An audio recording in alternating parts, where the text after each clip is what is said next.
biscuits. J'en ai un biscuit. À l'hôpital, ça semble juste pour moi. À l'hôpital, c'est le dernier endroit où on imaginerait cette boule d'énergie de 5 ans et demi. Et pourtant, Pénélope y a subi 18 opérations à cause d'une maladie congénitale qui détruit les reins. Elle était tellement petite, on n'avait pas de marge de manœuvre. Elle faisait des grosses chutes de tension artérielle, elle se déshydratait aussi. Puis, il fallait souvent l'amener à l'hôpital. Elle vomissait beaucoup. À 8 mois, on a dû lui enlever les 2 reins et lui imposer la dialyse 10 heures par jour, 7 jours sur 7. Pour les parents, la greffe s'imposait. On était très pressés de parler de greffe, quand est-ce, c'est quand la greffe, puis comment ça fonctionne, puis tout ça. Puis le médecin nous a dit, ça va être long, ça va être très long. En juin 2004, le téléphone a sonné dans la nuit. Il y avait enfin un rein pour Pénélope. Le cœur veut nous sortir tellement qu'on est content. C'est incroyable, c'est une autre naissance. Je vous remercie.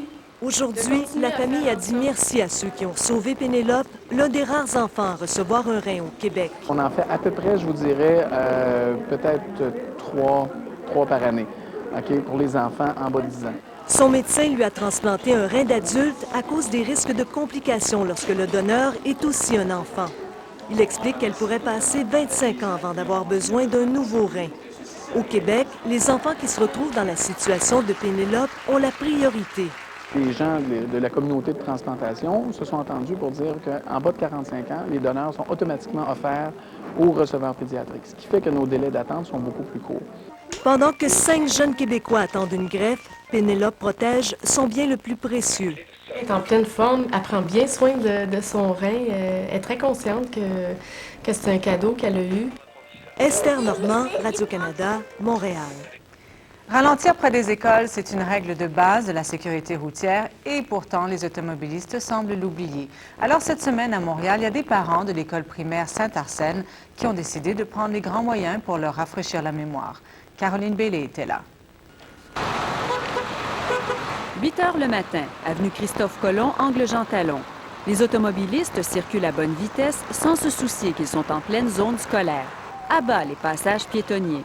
Des parents de l'école primaire Saint-Arsène ont tenu à rappeler que la vie de leurs enfants n'avait pas de prix. Ralentir à 70 km/h pour s'interrompre à une lumière rouge, c'est difficile.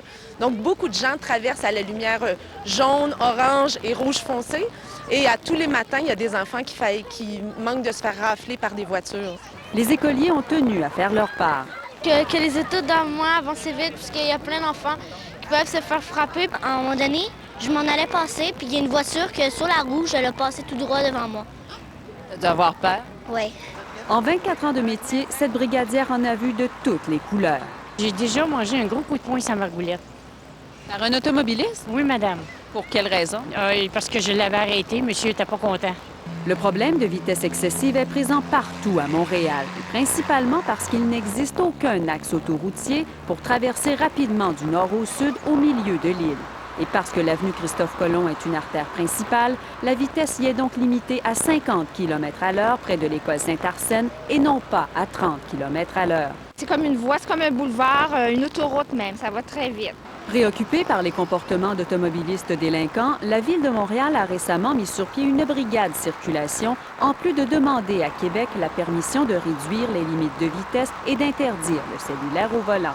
Le 8 mai prochain, parents et policiers du quartier rencontreront André Lavallée, le maire de l'arrondissement, afin de trouver des solutions qui forceront les automobilistes à adopter des comportements plus prudents aux abords des zones scolaires.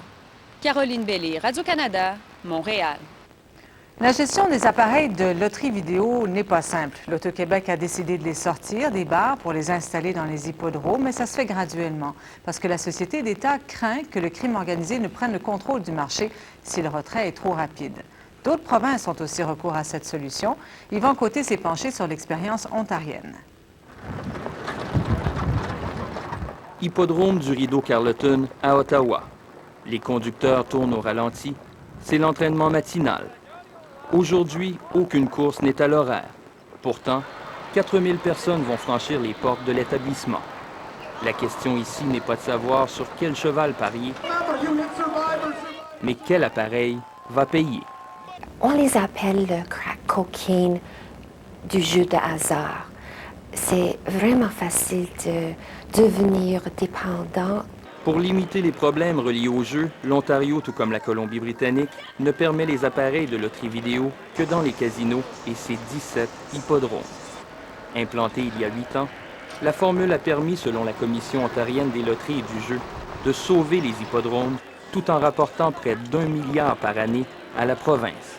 Overall, it's been a very successful program. Et pour s'assurer que le jeu demeure dans des endroits isolés et que les mineurs ne s'approchent pas des appareils, la consigne ici est de demander une carte d'identité à tout client qui a l'air de moins de 30 ans. Une escouade spéciale s'assure aussi que le crime organisé ne prenne pas le contrôle des bars en y plaçant leurs appareils. C'est une première au pays. Cet agent infiltrateur travaille dans la région d'Ottawa. On arrive à pogner une centaine, c'est sûr. Par semaine ou par mois? Oh, ben, par mois des fois, par 2 mois, par 6 mois, ça dépend. Les policiers confirment qu'il est impossible d'éliminer complètement les appareils illégaux, mais ils nous assurent que le problème est limité.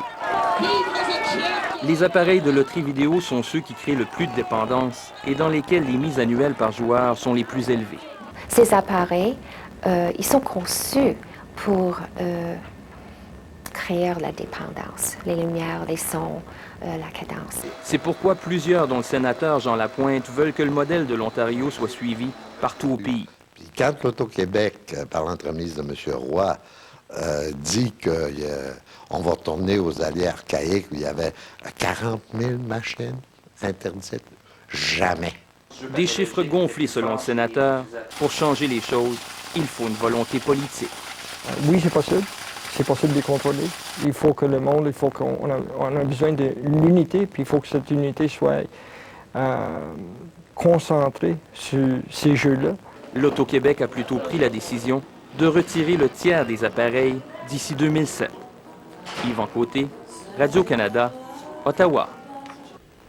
L'arrondissement Côte-des-Neiges, Notre-Dame-de-Grâce, sera le premier à Montréal à munir certains de ses véhicules d'un GPS. Cet appareil de positionnement par satellite permet de savoir en tout temps où se trouve le véhicule sur lequel il est installé.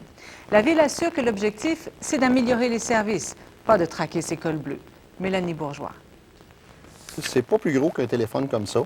Et c'est installé dans un endroit stratégique sous le tableau de bord qui n'est pas accessible pour les utilisateurs. À Pointe-Claire, les véhicules de la sécurité publique sont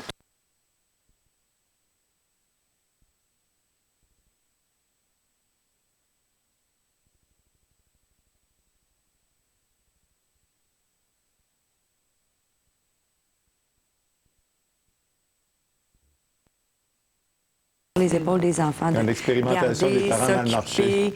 Oui, exactement. Ou encore, lorsque les parents ont tout transmis à l'aîné, voulaient, eux-mêmes n'ont pas réussi dans certains domaines de leur vie, puis veulent que cet aîné-là réussisse à leur place. Alors là, la marche est tellement haute pour un enfant. C'est l'attente des parents là, qui est trop lourde. Oui, pression. Puis je trouve que ce qui est important de dire, c'est l'insouciance de l'enfance. L'enfance, c'est vraiment une étape bénie.